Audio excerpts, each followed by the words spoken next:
예로부터 이 치아는 오복 중 하나로 불릴 정도로 중요하게 여겨왔죠. 네. 이제는 100세 시대를 맞이하고 있는 만큼 치아 건강에 더 관심을 가져야 할 것 같은데요. 오늘 닥터헬스 시간에는 치주 질환에 대해 얘기 나눠보려고 합니다. 서울대학교 치과병원 치주과 김현주 교수와 함께합니다.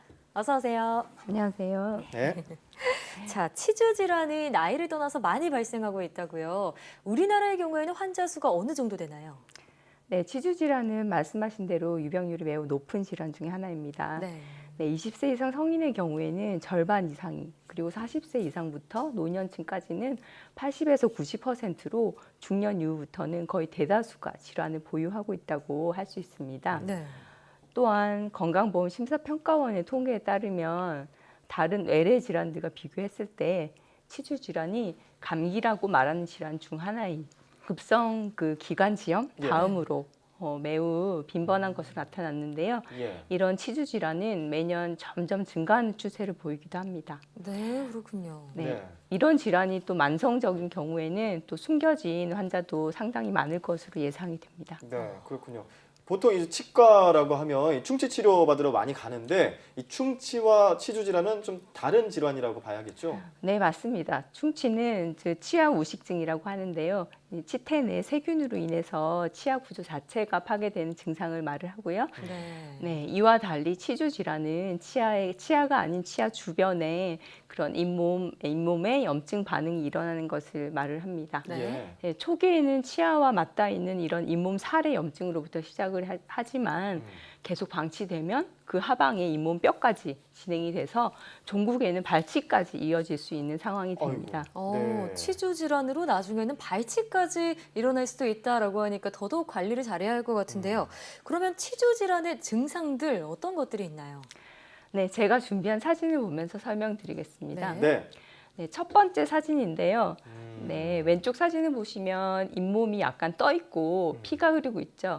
예. 네, 그 주변은 빨갛게 붉게 변해 있는 모습을 발견하실 수 있을 텐데요. 예. 네, 반대로 건강한 치주는 선홍색, 건강한 색조를 띠고 있습니다.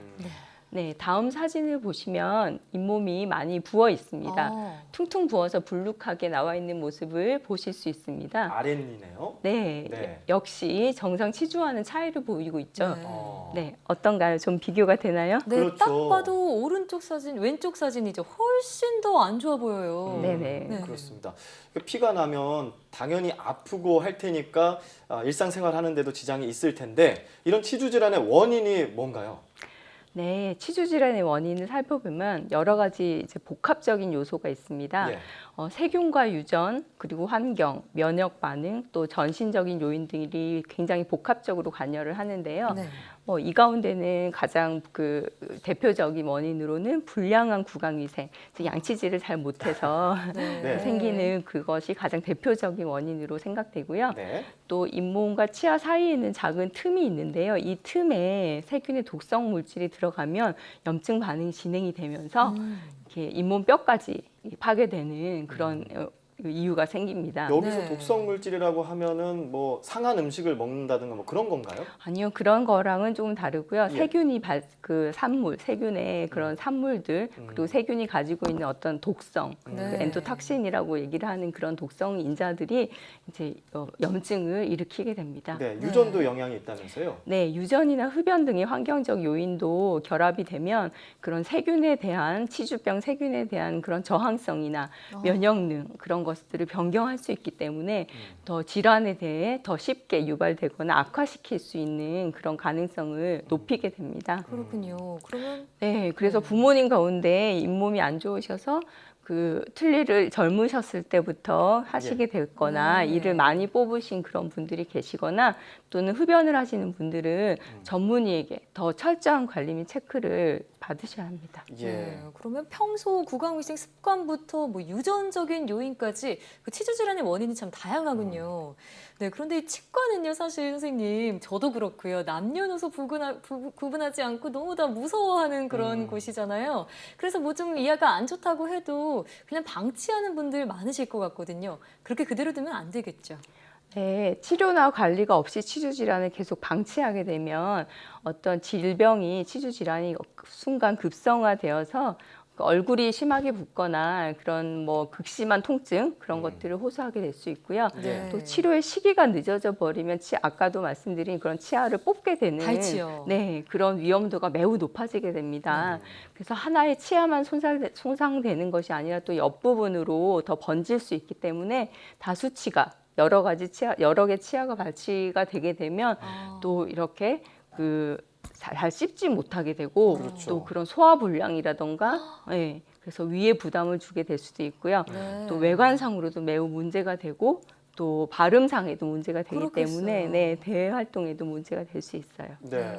잇몸이 부으니까 아무래도 이렇게 얘기를 하게 되고 음. 그러면 표정도 안 좋아질 테고 사회 활동하는데 참 지장이 많을 것 같은데 근데 이 치주 질환이 구강 건강에만 영향을 주는 게 아니라 온몸의 건강에도 영향을 줄 수 있다고요. 네, 맞습니다. 여러 연구에 따르면 치주 질환이 심혈관 질환이나 당뇨 그리고 암과 같은 그런 전신 건강에까지 영향을 주는 것으로 밝혀졌는데요. 어.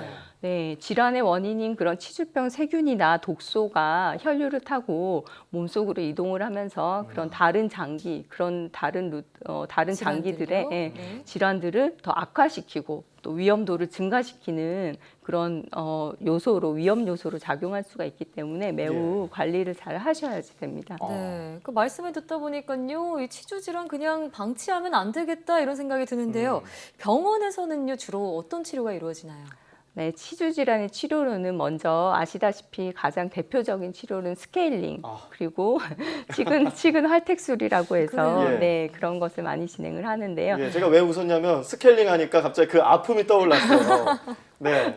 또 어떤 게 있나요? 네, 그런 이제 치주 질환 스케일링과 그런 치근 활텍술은 이 치아 주변에 있는 그런 치아에 부착된 세균 침착물이나 그런 치태, 잔사, 치석 등을 제거하는 해서 그런 추후에 재부착을 방지하고 염증을 제거하는 역할을 합니다. 네. 그 다음은 치주 수술로 들어갈지 아니면 또 유지 관리 치료로 들어갈지 이런 결정하는 그런 평가가 이루어지고요. 예. 네. 만약에 심한 치주 질환이 발견될 경우에는 잇몸을 절제해서 그런 상한 부분을 수술적으로 제거하는 치주 수술을 하게 됩니다. 네. 만약에 이런 치주 수술도 효과가 없을 정도로 안 좋은 경우에는 말씀드린 대로 발치를 하게 되고요. 이를 뽑게 되고요. 네, 이런 단계들은 계속 평생 계속 순환이 되면서 이루어지게 됩니다. 네. 지금 아까 얘기하셨던 그 스케일링 같은 경우도 정기적으로 관리해야 되는 관리 방법 중에 하나일 텐데 이 건강한 치주를 위해서 우리가 어떤 관리를 평상시에 하면 좋을까요? 네, 가장 중요한 것은 치태와 치석을 잘 제거를 하고 효율적으로 제거하는 철저한 구강 위생이 가장 중요합니다. 예. 하지만 아무리 이를 잘 닦아도 그 칫솔질이 잘 안 되는 부위가 존재를 하고요. 네. 그런 부위들은 관리를 할 수가 없기 때문에 정기적으로 치과를 방문해서 검진과 치료를 받는 것이 매우 중요합니다. 네. 네, 잇몸병은 완치라는 것이 없고요. 예. 또 진행이 될수록 치료를 위해서 드는 시간이나 비용이나 그런 노력들이 훨씬 증가를 하기 때문에 네, 조기 관리하는 것이 매우 추천이 됩니다. 네, 그 치과에서 좀 정기적으로 스케일링을 받는 것이 좋다고 하셨지만 그래도 평상시에 칫솔질 무시할 수 없잖아요. 네. 올바른 칫솔질이 있다면 알려주시면 도움이 될 것 같은데요. 네, 제가 직접 보여드리면서 말씀드리도록 하겠습니다. 예. 네. 자, 치아를 닦으실 때는 먼저 네. 칫솔을 대시고 치아와 잇몸 사이에 있는 경계 부분에 예. 이렇게 45도 정도 각도로 그 틈에 칫솔 끝이 네. 들어갈 수 있도록 이렇게 약간의 진동을 주면서 네. 빗질을 하듯이 이렇게 쓸어내시면 좋고요. 네. 그 틈을 닦는다는 생각으로요. 네네네. 예. 그래서 틈 속에 치태를 닦아내고 세균들을 닦아내는 느낌으로 네. 이제 순서를 정해서 차근차근 닦으시면 좋습니다. 예. 네. 네, 그리고 잘 안 닦이는 부위들이 있어요. 그런 부분들을 조금 더 신경을 쓰셔야 되는데요. 특히 어금니, 위쪽 어금니의 볼 쪽, 네. 그리고 아래쪽 어금니의 혀 쪽을 열심히 잘 닦아주시면 좋겠고요. 안쪽 어금니를요. 네네네. 네. 그리고 칫솔이 무뎌지거나 이러면 이제 새로운 것으로 아쉬워 마시고 바꿔서 효율적인 그런 관리를 하시는 게 중요합니다. 예, 그렇군요. 네. 그 또 하나가 이제 너무 세게 닦으면 안 되겠죠. 살살살살 이렇게 닦아주는 것도. 네, 너무 중요하겠죠? 세게 닦으면 치아 마모증이라 그래서 치아 자체의 구조가 약간씩 이렇게 파여 들어가는 그런 또 질환이 있습니다. 네. 그래서 적절하게 효율적으로 아래 위로 방금 말씀드린 대로 빗질하듯이 닦아주시는 네. 것이 가장 추천이 됩니다. 알겠습니다. 그렇군요. 자, 건강한 치주를 위해서 네. 지금까지 서울대학교 치과병원 치주과 김현주 교수와 함께 이야기 나눠봤습니다. 오늘 말씀 고맙습니다. 고맙습니다. 감사합니다.